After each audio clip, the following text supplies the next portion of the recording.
With a clamor of bells that set the swallows soaring, the festival of summer came to the city Omelas, bright towered by the sea. The rigging of the boats in harbor sparkled with flags. In the streets between houses with red roofs and painted walls, between old moss-grown gardens and under avenues of trees, past great parks and public buildings, processions moved.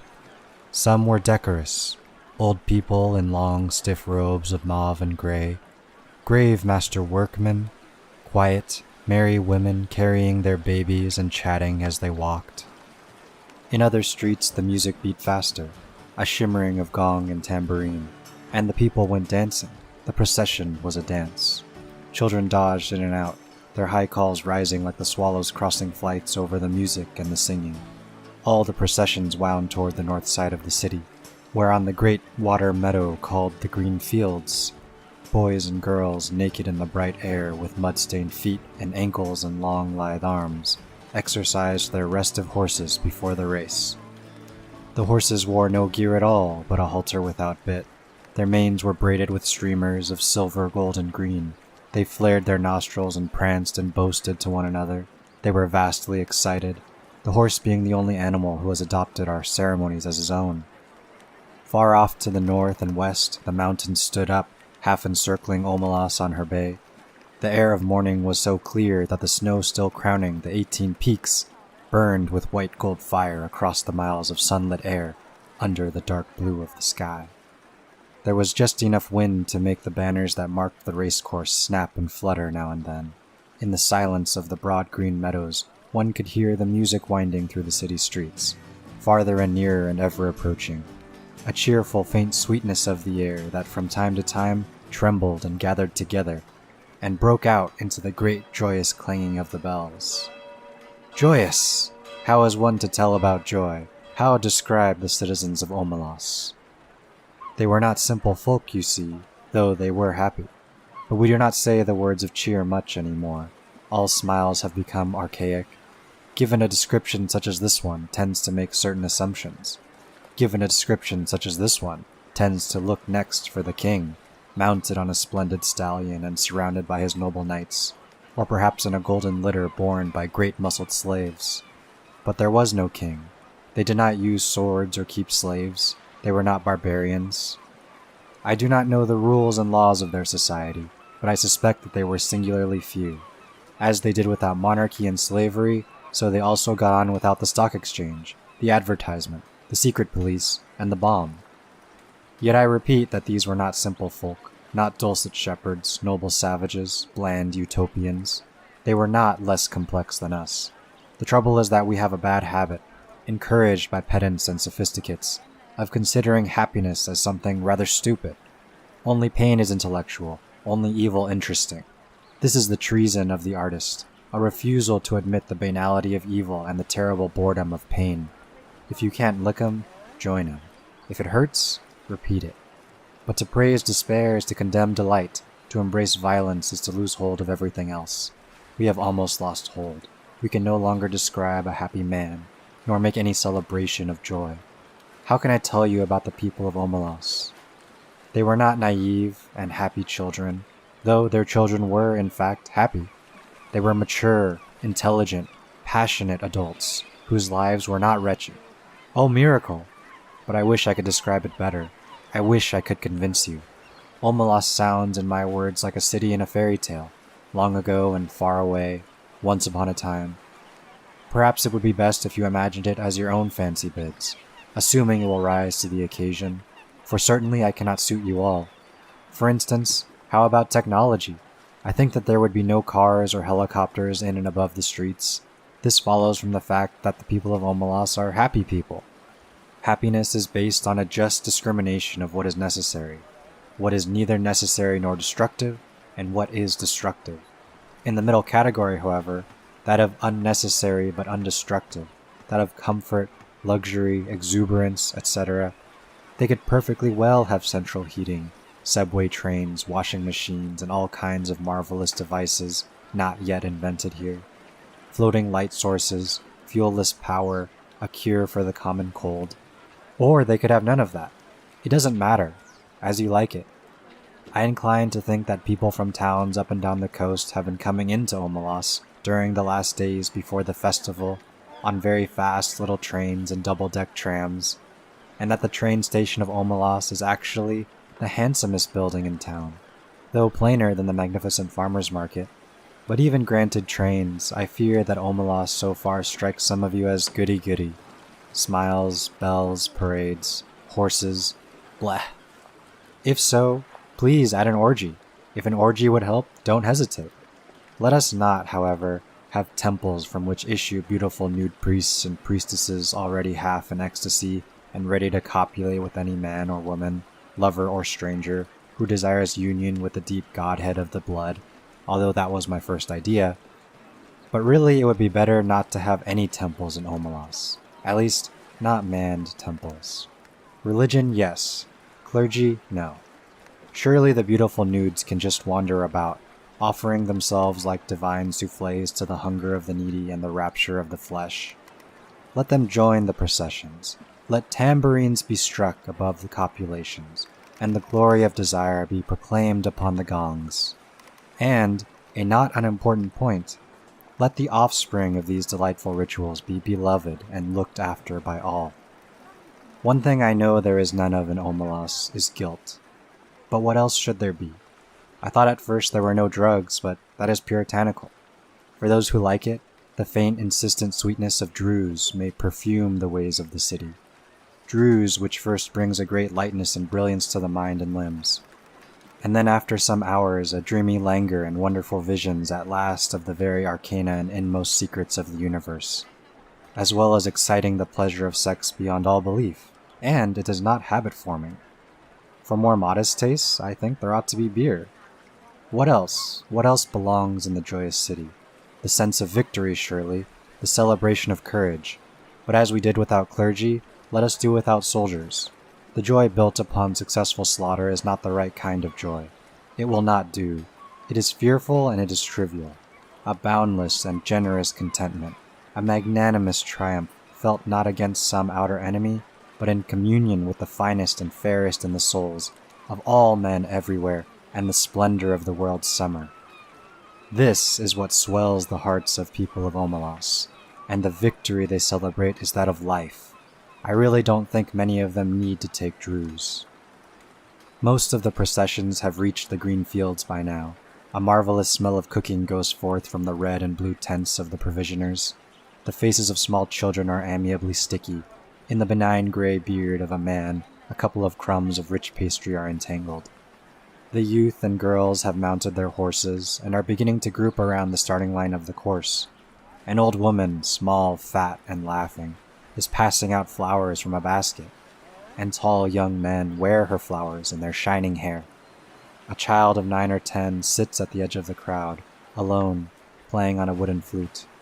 People pause to listen and they smile, but they do not speak to him, for he never ceases playing and never sees them, his dark eyes wholly wrapped in the sweet, thin magic of the tune. He finishes, and slowly lowers his hands holding the wooden flute. As if that little private silence were the signal, all at once a trumpet sounds from the pavilion near the starting line. Imperious, melancholy, piercing. The horses rear on their slender legs, and some of them neigh in answer. Sober-faced, the young riders stroke the horses' necks and soothe them, whispering, "Quiet, quiet. There, my beauty, my hope." They begin to form in rank along the starting line. The crowds along the race course are like a field of grass and flowers in the wind. The festival of summer has begun. Do you believe? Do you accept the festival, the city, the joy? No? Then let me describe one more thing.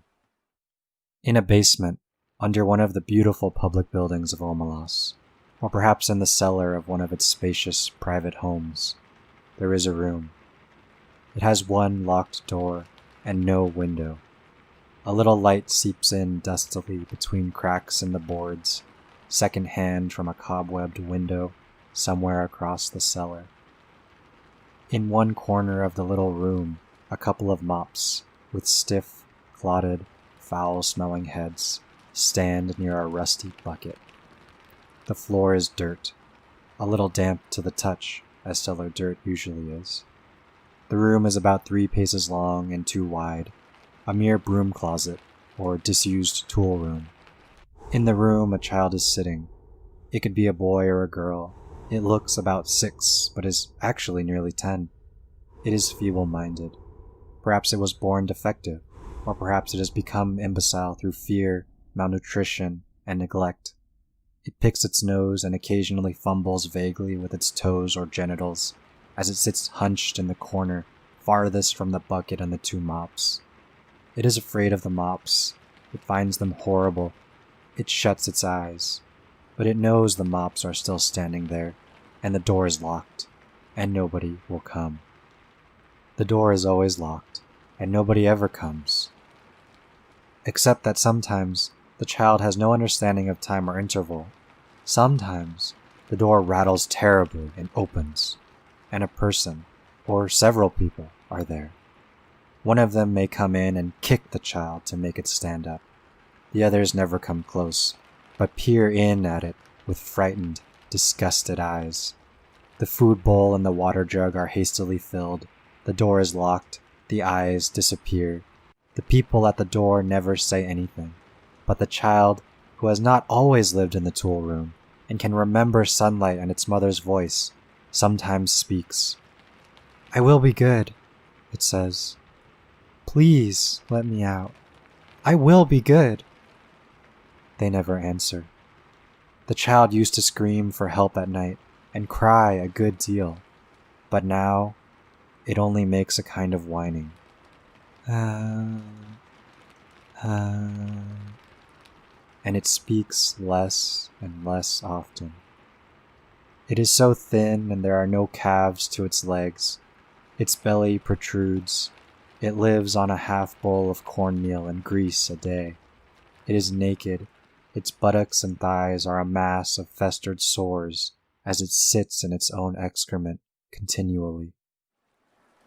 They all know it is there, all the people of Omelas.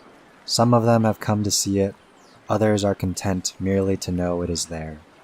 They all know that it has to be there. Some of them understand why and some do not, but they all understand that their happiness, the beauty of their city, the tenderness of their friendships, the health of their children, the wisdom of their scholars, the skill of their makers, even the abundance of their harvest and the kindly weathers of their skies, depend wholly on this child's abominable misery. This is usually explained to children when they are between 8 and 12, whenever they seem capable of understanding, and most of those who come to see the child are young people, though often enough an adult comes, or comes back, to see the child. No matter how well the matter has been explained to them, these young spectators are always shocked and sickened at the sight. They feel disgust, which they had thought themselves superior to. They feel anger, outrage, impotence, despite all the explanations. They would like to do something for the child, but there is nothing they can do. If the child were brought up into the sunlight out of that vile place, if it were cleaned and fed and comforted, that would be a good thing indeed. But if it were done, in that day and hour, all the prosperity and beauty and delight of Omelas would wither and be destroyed.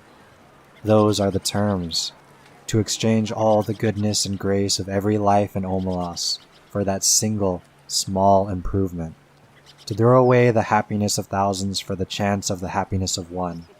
That would be to let guilt within the walls indeed. The terms are strict and absolute. There may not even be a kind word spoken to the child. Often the young people go home in tears, or in a tearless rage, when they have seen the child and faced this terrible paradox. They may brood over it for weeks or years, but as time goes on, they begin to realize that even if the child could be released, it would not get much good of its freedom. A little vague pleasure of warmth and food, no doubt, but little more. It is too degraded and imbecile to know any real joy. It has been afraid too long ever to be free of fear. Its habits are too uncouth for it to respond to humane treatment. Indeed, after so long, it would probably be wretched without walls about it to protect it, and darkness for its eyes and its own excrement to sit in. Their tears at the bitter injustice dry when they begin to perceive the terrible justice of reality and to accept it. Yet it is their tears and anger, the trying of their generosity and the acceptance of their helplessness, which are perhaps the true source of the splendor of their lives. Theirs is no vapid, irresponsible happiness. They know that they, like the child, are not free. They know compassion. It is the existence of the child and their knowledge of its existence that makes possible the nobility of their architecture, the poignancy of their music, the profundity of their science. It is because of the child that they are so gentle with children. They know that if the wretched one were not there sniveling in the dark, the other one, the flute player, could make no joyful music as the young riders line up in their beauty for the race in the sunlight of the first morning of summer. Now, do you believe in them? Are they not more credible? But there is one more thing to tell, and this is quite incredible. At times, one of the adolescent girls or boys who go to see the child does not go home to weep or rage, does not, in fact, go home at all. Sometimes also a man or woman much older falls silent for a day or two, and then leaves home. These people go out into the street and walk down the street alone.